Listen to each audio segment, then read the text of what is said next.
Hi అండి, very good morning. Curry వచ్చేసి దొండకాయ శనగపప్పు చేసుకుంటున్నానండి క్యారేజ్కి.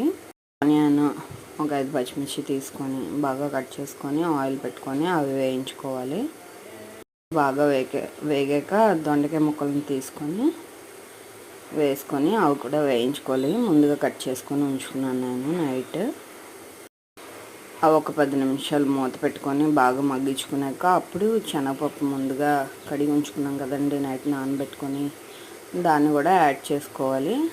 యాడ్ చేసుకున్నాక బాగా కలుపుకొని ఒక 10 నిమిషాలు అది కూడా మూత పెట్టుకొని మగ్గించుకున్నాక ఉప్పు కారం వేసుకొని అన్నీ సరిపడేటట్టుగా చూసుకొని దానికి సరిపడా ఒక గ్లాస్ వాటర్ అనేది వేసుకోవాలి ములిగేంత వరకు.